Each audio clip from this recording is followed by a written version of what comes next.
So look over on the high carcinogen group. And they used aflatoxin, which is this mold found on peanuts, and that would cause cancer in rats, okay? So they gave them a lot of aflatoxin, a lot of carcinogen. But then they switched the rats' diet to a low-protein diet, okay? And these tumors, instead of progressing, went down to hardly any tumors on a low-protein diet. Then they got the rats that didn't hardly have any carcinogens, and they gave them an excess diet, means an excess of protein. They gave them a high-protein diet, and they went on to have a whole lot of tumors, okay? And so this gives us a mechanistic explanation of cancer progression. So what Dr. Campbell determined there is that anything greater than 10% animal protein will promote disease, okay? Now, he did this in a bunch of different ways too. And on this excess protein diet, he would give the rats, I can't remember if this is the same 20%, but he would give them a lot of plant protein, like a high amount of plant protein instead of a high amount of animal protein. Did not promote cancer, okay? And people are always like wringing their hands as far as like how much, you come on in and sit down if you want. I think there's a chair in the back. Okay. But anyway, so people wring their hands about like, am I going to get enough protein on a plant-based diet? And you can get like way more protein than you need by just eating rice, okay?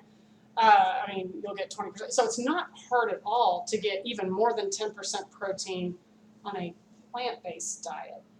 But you don't have to worry about how much protein if you've gotten too much, because the plant protein did not promote cancer. But with animal protein, the only rats that kind of got away with an animal protein diet were, I think, 5% of calories, okay, which is very low. And our average American diet is going to be about 25% protein by caloric intake, okay? So this was the research that was just astounding. And so, you know, T. Colin Campbell, he's like awarded the research part from the American Institute of Cancer Research. But then it like never translates over into practice. And so finally he's like, well, heck, I'm just going to write a book about it. And so, you want to hold the book up? So there it is, the China study. So you can get it on Amazon, but like this is what the research showed. And so this is just another reason why, I mean, like when I learned all this, I mean, like I knew like, oh yeah, fat's bad for heart disease, I get it. But prior to going through all this, like I didn't understand the connection between animal protein and cardiac disease, animal protein and cancer. Like our bodies simply don't tolerate any more than a very tiny amount of animal protein, just like the rabbits don't tolerate cholesterol or animal protein, okay? So who knew, but that's just the way it is. So, okay, so the question is then on protein, how much is too much, okay? So, yeah, and that's what he said, like animal protein in excess of 10% of caloric intake promotes disease. Our bodies only require about 5 to 6% of our caloric intake be protein, okay? The one food that God made for humans, which is breast milk, is 5 to 6% protein, okay? That's all we need. But we generally get, that's all we require to maintain health, okay? And protein is absolutely essential, don't get me wrong. But we joke about, like, you never see someone in the hospital, or not in the hospital, but, like, not in a clinic, not in a doctor's office, like, oh, you're protein deficient, okay? I mean, I tell people, if you can walk and you have the use of your arms and you live in America, you're not protein deficient.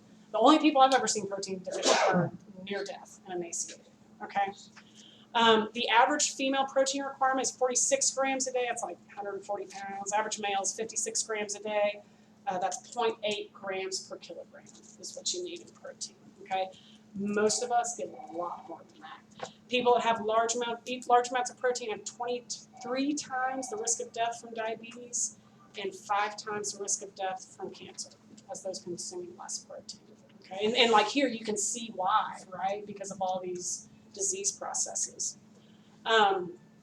So yeah, don't I need complete protein? We talked about that. And this is another thing, like I kind of, after Paul got his pre-diabetes diagnosis, and then I started like kind of obsessively reading and like listening to all these doctors about a plant-based diet.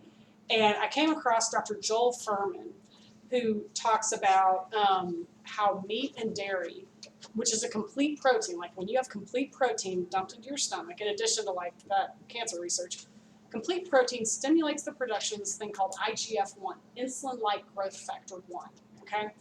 And IGF-1 creates conditions that are favorable to tumor growth. Okay, so remember that progression slide, like the cancer cell gets away and it's like, where am I going to live? Is this a hospitable environment? If you're eating a lot of complete protein, your body is going to secrete excess amounts of IGF-1. And insulin-like growth factor 1 makes things want to grow, okay? And what it'll do is this process called angiogenesis. Angio means vessel, genesis means create. Your body will start to create new blood vessels. It'll be in the mood to create a lot of new blood vessels. So you get a few little tumors that seed, and your body's like, let me help you out. Let me make a bunch of blood vessels here so we can help you grow, okay? And lower amounts of complete protein suppress IGF-1. So after we are done growing, we don't want high levels of IGF-1. So also we get higher levels of estrogen with complete protein, okay? Fat secretes estrogen, so if we're overweight, we have excess estrogen. Estrogen is great when you are childbearing, but excess levels of estrogen after childbearing age tend to promote cancer, okay? And milk is liquid estrogen from a cow, all right? And most of the cows that are lactating are pregnant with high levels of estrogen. So, yeah, this is why we want to limit our complete protein to as little as possible, okay? And so then I'll tell you also, so Paul's story, remember all the tumors in his belly, which is the original reason he went to the doctor? So within 4 months of being on a plant-based diet, he reversed the diabetes, and then by gum, these tumors started vanishing. And the ones on, like he had this bump on his arm right here, that's not there anymore. He had some on his legs. And then, like, how many did you think you had at first? 18 in my abdomen. 18, and now there's like 2 that he can feel. They just went away, you know? And his doctor was like, I don't know what you do with these. I mean, like, no one else had any cure for that. But you go on a plant-based diet, that's what I figured. Like, the blood supply started retracting for all these tumors because incomplete protein doesn't promote that, okay? So here's my favorite slide. How do I get, so this is for the keto folks, okay? How will I get enough protein with plants? So we're looking at 100 calories of steak and 100 calories of broccoli. 100 calories of steak is like 4 slices, and this is 3 cups of broccoli, okay? So, of course, you know, it's a trick question. So which one do you think has the most protein between the steak and the broccoli, okay? Exactly. So the steak is 6.4 grams of protein for 100 calories, okay? The broccoli has 11.1 grams of protein per 100 calories. It's a little bit harder to eat 100 calories of broccoli than it is 100 calories of steak. But yeah, so there's lots of protein. You get all the protein you need in plants. And this goes to show you, like, if you eat steak, 100 calories of steak, you're like, well, I don't need any broccoli now. But if you're not eating meat, you have to eat a lot of plants, okay? So when you're on a plant-based diet, you eat huge amounts, okay? Like, there's these plant-based people, anyway, that I follow, and, like, they brag about how many pounds of food they eat a day. And, like, the lowest one was, like, a woman that ate 7 pounds of food, and the largest one was, like, some guy said he ate 13 pounds of food a day. Like, think how much, like, a bag of sugar costs, like 13 pounds. That's crazy. But you eat a lot of food, and you get plenty of protein, and you're never hungry. This is the guy that discovered protein, a Dutch chemist in 1839. And, yeah, it's highly admirable that the principal substance of all animals is immediately drawn from the plants. It signifies an economy of nature in her means that is wonderful and sublime. So that's where cows get their protein from. The steak gets its protein from eating grass, okay? All animals get their protein from the plants, okay? They're just the middleman. So we say just cut out the middleman and get your protein from the source, because the protein in meat and dairy comes with a lot of baggage, okay? TMAO, saturated fat, lots of other nasty stuff that you don't even want to know about. So, okay, so now we're going to compare the amount of a bunch of different stuff between broccoli and steak. And so look at the protein. We already talked about that, twice as much protein. Calcium, where are you going to get your calcium on a plant-based diet? Well, broccoli's got 322 milligrams compared to 2 milligrams calcium in steak, okay? Iron, 3.5 milligrams in broccoli compared to 0.7 milligrams in steak, okay? Like 4 times as much iron in broccoli, all right? So you can get all the iron you need. And it's not heme iron, which is not good for you. That's found in meat. Fiber, 4.7 grams. There's no fiber in any animal protein, okay? Let's see, and then phytochemicals and antioxidants, our body requires these. There's none of those found in animal protein. Folate, B12, you can see a lot, or B2 there, okay. Cholesterol is the only thing that the steak has that plants don't have, okay? We don't need any dietary cholesterol, to be clear. Our bodies make all the cholesterol we need, and in reality, most of us have way too much cholesterol, okay? So why are plants so important? Like we talked about, that's where we get the majority of our vitamins, minerals, phytonutrients, and antioxidants. Remember that pie chart at the beginning? We're only getting a tiny sliver. I mean, the standard American diet is a tiny sliver of this stuff that we need lots of. And refined food, like what they call plant fragments, like vegan junk food, doesn't hardly have any vitamins, any fiber. And you can be like, it's vegan, but it's not whole food, plants-based. Right, and in fact, junk food vegans have like higher mortality than a standard American diet. If you're just eating fried, texturized vegetable protein and beer and vegan donuts, like you're not getting hardly any nutrients, okay? Yeah, so Dr. Joel Fuhrman came up with this equation that your healthy life expectancy, like how long you're going to live and still be able to walk, is a formula with micronutrients divided by calories. So you want your micronutrients to be really high, and you want the amount of calories you eat to be really low, okay? And so this is really cool, the nutritional density scale. So remember the kale craze, like, I don't know, like 15 years ago? That happened after Joel Fuhrman came out with this nutritional density scale, and at the very top was kale at 100. And then Whole Foods used that, like they put the ANDI, aggregate nutritional density scale, on all their produce, and like kale was at 100, so that it starts flying off the shelves. But anyway, so this is the nutritional density of vitamins, minerals, phytochemicals, and antioxidants, the aggregate, okay? So raw leafy green vegetables are at the top as far as nutritional density. This is what we want the most of, okay? And then you can see, like, by the time you drop down to, like, non-greens, non-starchy vegetables like squash, it's about half of that. These legumes are half. And then we drop down, nuts and seeds are down to a 20. Like now we're rapidly dropping off. And this doesn't mean like everything you eat should be kale. Like we get a variety, but just to understand the nutritional density.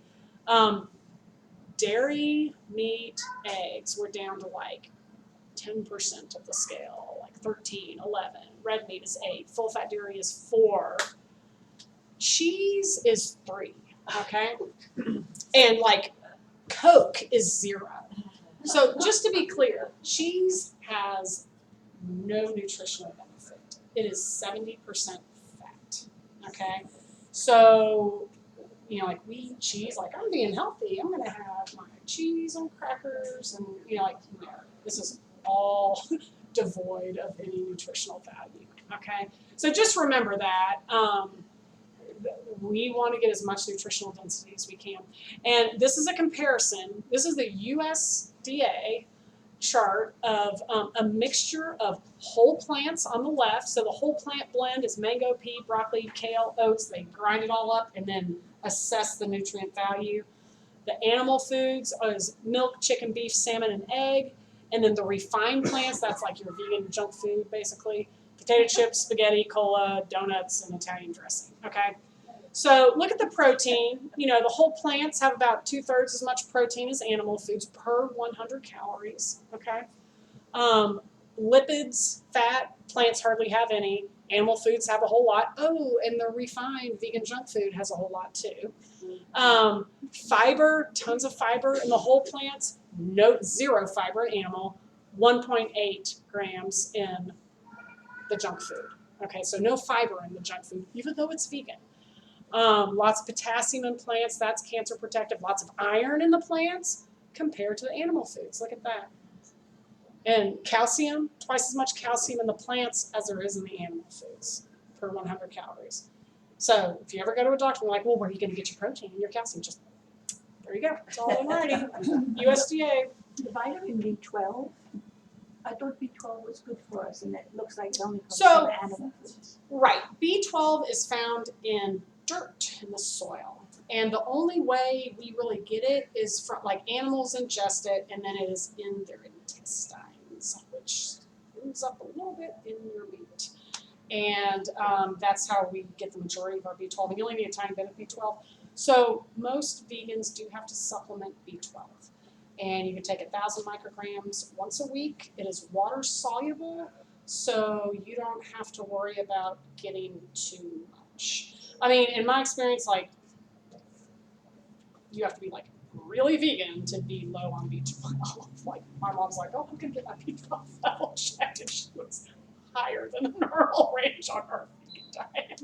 But anyway, so yeah, but you do not want your B12 level to be low, and you just put a little pill in your mouth once a week on a vegan diet, and you won't be deficient in B12. And then look at the cholesterol. Of course, cholesterol is sky high. No cholesterol in whole plants. So in reality, if you are converting from a regular diet, the standard American diet, to a plant-based diet, you may feel a little weird at first because on a plant-based diet, your body is having to supply some stuff on its own that it used to always just be handled. Okay, like carnitine and choline, your body's going to start making its own. And the same thing with these proteins. Sometimes people feel like a little woozy when they go off of meat, okay? The answer to that is eat beans, okay? Beans, yeah. Beans, B-E-A-N-S, yeah, right. So they're good for your heart, you know? So, but what happens when we eat a lot of beans, there's a lot of resistant fiber in beans. So if you eat 150 calories worth of beans, you're only going to get 100 calories because the rest of it's fiber that just comes right out, okay? But then it has a lot of soluble fiber which stays in your gut. So the beans kind of act like a blackjack dealer. And so you're eating this incomplete protein, which turns out is actually ideal, right? And so you've got different levels of these 9 amino acids, the essential amino acids, which are coming at different times. And because you have all this fiber in your gut is going to hold on to the amino acid it needs, and then it's going to wait for the next one that it needs, and it's going to put them together, and they combine slowly over time, and that's what's ideal for our body, okay? And then we release low levels of IGF-1, which are not cancer promoting, okay? As opposed to being dumped complete protein and then your body's stunned and shooting out all this IGF-1, which promotes cancer. Did you have a question? I may be premature, but do you usually recommend to kind of phase in and go whole hog? You know, Maybe whole hog. that's a good question. Yeah, right. Whole broccoli. Yeah. You know, a lot of like these plant-based doctors, they're like, dive right in and do it for 3 weeks because then you'll notice. You usually do notice a lot of changes within 3 weeks. Like, we went off of meat immediately because it's like just super. I don't care about meat, and I didn't eat much anyway because it was easy for me to do. And it took me a little while to get off of dairy. Okay, so it really depends on your situation. Like if you're in a health crisis, I would say do this as quickly as possible. But if you're not in an active health crisis, just do what works best with your temperament. I think if you're like an all or nothing type A type of person, you might want to just dive all in. But in my experience, this is a really different way of eating, and it takes a while to like develop the skills and to figure out what am I going to eat. So like you can do it either. You can like do it by food group, like drop all the meat, and then figure out what you're doing, like substitute with mushrooms and beans and stuff like that, and then work your way up to dropping off the dairy. The dairy is the hardest, and the hardest of all the dairy is the cheese. Okay, and honestly, it takes about we're going to talk about this a little bit more later, but it takes about like within 2 weeks, you'll start to notice a big difference in how you feel. And then, like, it took us about, wouldn't you say, like 3 months to be like, I'm not really tempted by dairy. Like, you go through, and like, I did Atkins like 20 years ago, and I never got to where I was like, well, I don't crave bread anymore. I mean, like, every day, oh, Bread. What about bread? Yeah, well, bread, okay, so this is, again, depending on your diagnosis, okay? If you're diabetic, like, pasta, believe it or not, is better than bread because it's denser. But there's really, I don't really know, unless you're like a really brittle diabetic, you might restrict bread, but you just want whole grain bread, okay? So like, yeah, that's the crazy thing, and like, we're all used, like in our society, it's all about no carbs and eat plenty of meat, right? But this is the opposite of that. This is, we're living on carbs, 80% carbs. Like Japan, 85% carbs, hardly any diabetes. What Ezekiel be a Ezekiel big bread's bread. great. That's what I eat a lot of. Yeah. Mm-hmm. But yeah, so that's that. Oh, and then another thing about a plant-based diet is you're not hungry. Like I remember, like I've always, like had some job where I am not at liberty to just eat whenever I want, and I would get so hungry before lunch, and then I'd eat my Amy's vegetarian lunch with cheese or whatever, and it's like a tiny portion because we're always limiting our portions because we are always trying to lose weight, right? And then you have your little portion of fatty stuff, and then I would be ravenous before I got home, just like in pain. I'm so hungry, right? And like when I get to a certain level of hungry, like I don't care. I'm gonna eat anything, like it does not. I have zero willpower if I get hungry. And as soon as we did this, and like before, I never really ate. I would only eat beans if like I was eating Mexican food and it came with the Mexican food. But I never like went out of my way to eat beans every day until we switched to this way of eating. And once I started eating the beans, like I wasn't ever hungry anymore. And like it's crazy, I've worked cardiology for a year. Back in the late 90s, 97, I remember, is when FinFin came out. Federal, okay? And so we have all these patients, it's nuking their heart valves. They're having to have mitral valve replacement because it's destroyed their heart, okay? And this is all for an appetite suppressant. I remember thinking like, well, you could like sell hummus and be like, it's $100 a can, but it'll suppress your appetite. And it's your food too. People will be like, yes, I will buy that. But I mean like, it's $1. And so like, this is the easiest thing in the world. I am never hungry. I mean, like I may get a little bit hungry, but I never just fall off the cliff to where I'm just ravenous. And so, and this shows like 400 calories of oil just barely touches the bottom of your stomach. That's the most caloric dense thing you can have. 400 calories of beef doesn't fill you up very much. It's terrible for you, but you're still going to be hungry, okay? But 400 calories of vegetables, you are stuffed, okay? And then you eat all this fiber, and it just sticks in your gut, and you don't ever fall off to that absolute desperation hungry thing anymore where you'll just eat whatever. So that's what I found is like I have a lot more willpower. I mean like I'm sure Kathy, I always point Kathy out as a 20-year vegan, but like people that have been vegan for like decades, like they're like, oh, cheese is disgusting. I'm not at that point yet, but I am not, like I have the willpower to not eat cheese because I'm not usually ever hungry. So, and like once you kind of break your addiction to this stuff, like I'm not revolted by it, but I don't feel compelled to eat it. So it's just easy for me to just be like, well, I'd feel sick if I ate it, and so I just eat something else. So anyway, yes, stages of plant-based motivation. So if you're thinking now, like, I wonder if I could do this, So first of all, we've got logic and reason. We know we don't need animal protein to be healthy, okay? And in fact, animal protein is not good for us in many ways, okay? And if we realize we can get enough protein from plants, and in fact it's better for us to get that kind of protein instead of complete protein, then we've got like the logic part down. But I've been a nurse for 27 years, and my job used to depend on getting people to eat things they don't want to eat. And I know people don't just like intellectually read a book and realize something's bad for them and then do it, okay? So the thing that made us, I mean, like I saw Forks Over Knives probably 7 years ago. And that's, I mean, if you haven't seen it, that's like the documentary that was really groundbreaking about plant-based diet and its effect on disease reversal. And I thought like, yep, meat is bad because I'm not a big meat eater. And I thought I would like to do that plant-based diet. But I have 3 teenage boys. And so I was like, after the kids move out, we'll go plant-based. That was my plan, right? And then Paul comes home with a hemoglobin A1C in the pre-diabetic range, and I was like, right now, I don't care about political popularity or whatever. Like, we're just doing it right now. So a good way to figure out, if, like, do I need to go plant-based, is figure out, is this relevant to me? Are you getting away with the amount of animal protein that you're eating, okay? So if your cholesterol, we were talking about, someone was talking about, American Heart Association saying that the cholesterol of 176 is fine. Exactly, that's interesting, isn't it?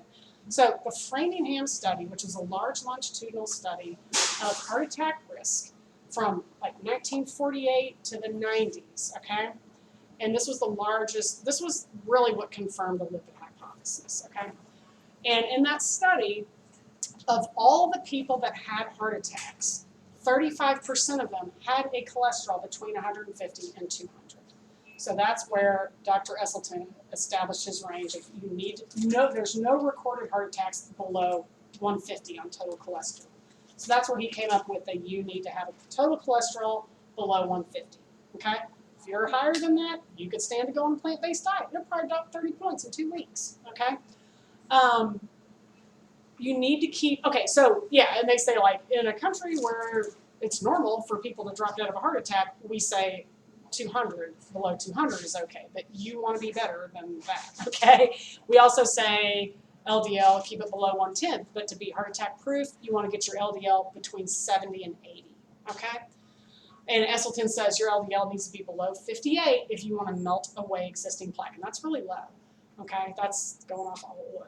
Okay, diabetic range, the pre-diabetic range starts at a hemoglobin A1C of 5.7 up to 6.4.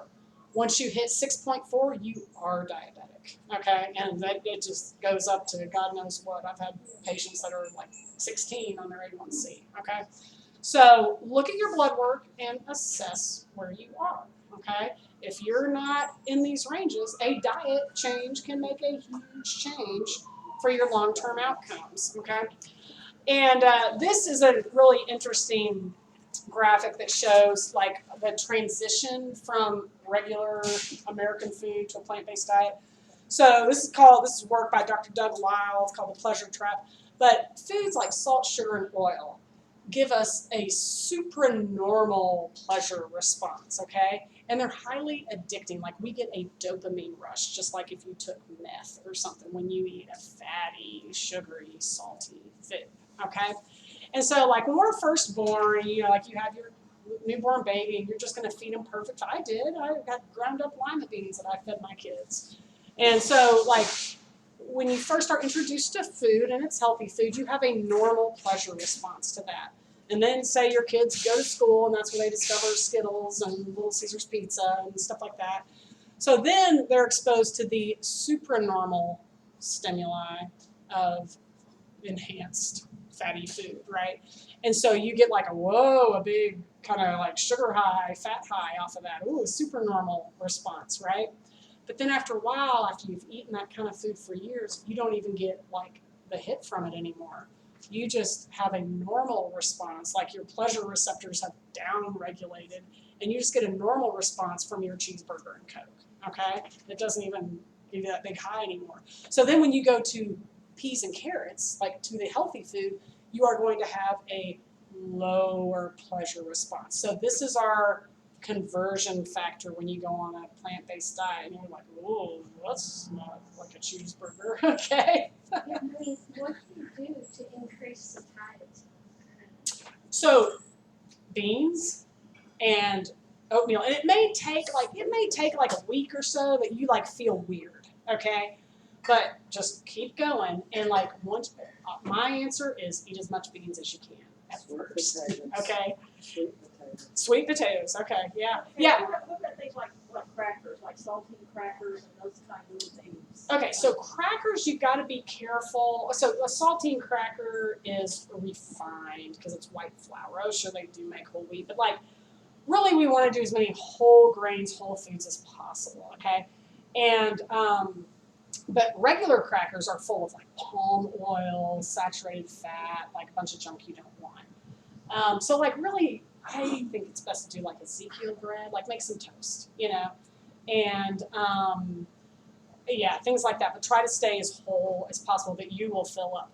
And then what'll happen is like you'll notice about 3 weeks in, you get to where you really enjoy this food, and that's when your pleasure receptors have upregulated the healthy food back into the normal range instead of the bummer range. Okay, so yeah.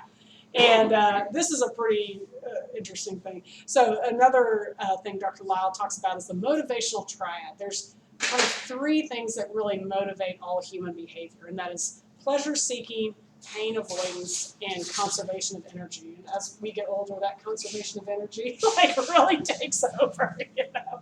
And so I just use this as an example. So I used to love getting fish tacos. I'd get them at Blue Coast Burrito, and like, you know, like they deep fry it, you know, it's like cod or something that's breaded, and they chop it up, and I'd get a salad with my fried fish on it, right?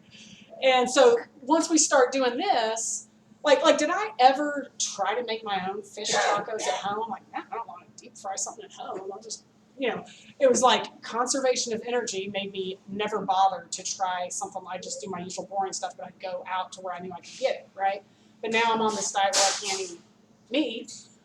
And so that pleasure-seeking part of me is like, how can I recreate this fish taco that I want, okay?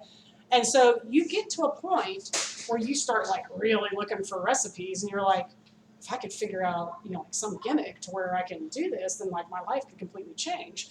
And so, yeah, I found the Baja cauliflower tacos, and you get cauliflower, you dredge it in like almond milk, and then like garlic, cumin, I mean like paprika, all this stuff, and then panko, and you bake it, and it browns up, and it's crunchy, and like after you roast it, it's got the same texture as shrimp.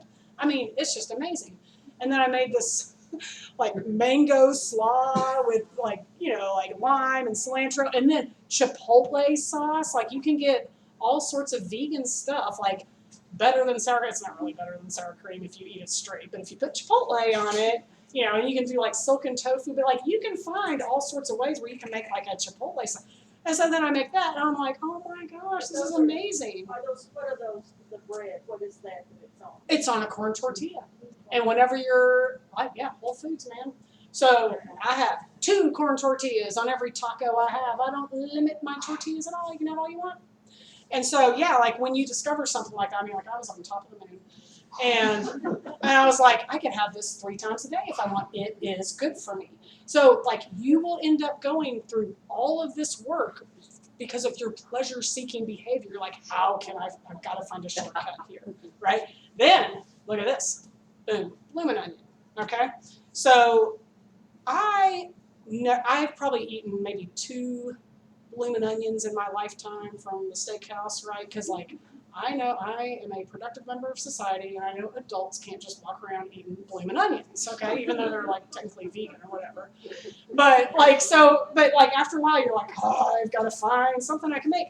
And I came across this recipe. This is a basically low-fat bloomin' onion. It's basically fat-free. And you get this, like, silken tofu, put it on the raw onion, then you put breadcrumbs on it, you bake it, it gets all brown and crispy, and then you make your chipotle sauce.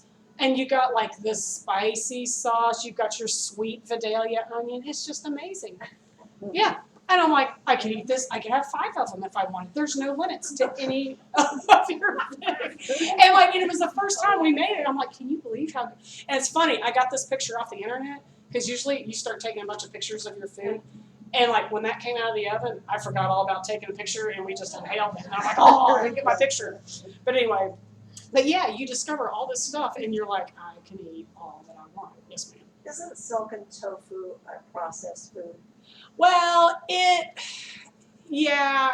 Okay, so then we've got a scale of what we want to eat, okay? And so there's this one doctor, Dr. Letterman, that came up with this scale that is a good way of thinking about it. And so he has like on a grading scale, A to F. And so all the plant-based foods are in the A scale. Now, vegan junk food is like a C or D. But like you've got your cheeseburgers and fries, that's an F.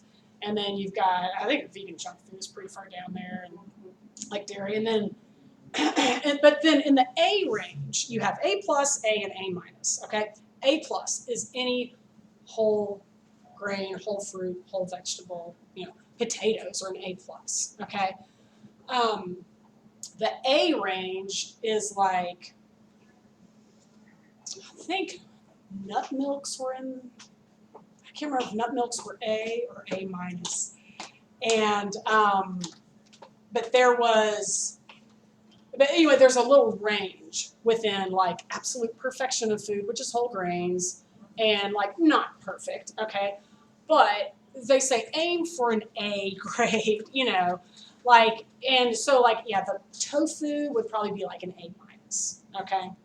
And so it's not perfectly whole, but it's still plant-based, okay? So even though you want to get the majority of your foods whole grain, but you still have some wiggle room to do some other stuff. Would you say that was made out of tofu and onions? Is that what you said? So that's a baked blooming onion. Like you get an onion, you cut the end off, and you pull it open, and yeah. I'll send it to Kathy. She can post it. This is a recipe from Dr. T. Colin Campbell's website. I mean, like all these plant-based doctors, they are all like no sugar, oil, or salt. And like I thought, like, I can be that good. Oh my gosh, it's amazing. Yeah. So how do you eat oatmeal without milk or dairy? You use the nut milk? Eat oatmeal? Did you say? Yeah. Yeah, I just put like a little bit of almond milk I on find top. they have a lot of that in sugar to them. Go get the I get the unsweetened. Yeah. Is it artificial? You can take Yeah, that that's oatmeal, sweet you can almond take- milk. You can put like a fourth cup of oatmeal and then half a cup of milk or maybe more than that. Mm-hmm. Put it in your bowl and stick it in the refrigerator overnight and the next day it's spoiled. Yeah. Yeah. And you can do like chia seeds and stuff And you too. can warm it up. Mhm. If you can warm it up, I eat it cold. Yeah, it's overnight oatmeal. And then you add berries and like, you know, I put my milk, like seeds. Yeah, yeah, but you find there's a whole bunch of different things you can do. So anyway, here's some pictures. It's not just salads and kale. So we've got like, I made for my parents' anniversary the other day, I made shepherd's pie with mushrooms, delicious. Yeah. You make like chili, bean chili. You can have like a bruschetta with olives and mushrooms, tomatoes. You know, you can make like a bolognese sauce with mushrooms. Yeah, smoothie bowls. Those are really good. You need to get them at that, like, what's it called, the Juice Company or something. They have smoothie bowls on University. Pancakes. We have pancakes every weekend. Put a bunch of fruit with it. Where did you get that? Bean recipe? burgers. The pancake recipe? Uh-huh. Well, that is from vegan. This is a professional picture, but I make my pancakes from Vegan for Everybody. Now, Vegan for Everybody is from America's Test Kitchen, okay? So it is vegan food made by chefs, not made by vegans. Yeah. And so, And you got that free off the internet or you belong to that website? oh no, I ordered the cookbook. Just on Vegan for Everybody. So if you like to cook, Vegan for Everybody is the book. It is made by professional chefs, and these are really good recipes. However, they are not low fat.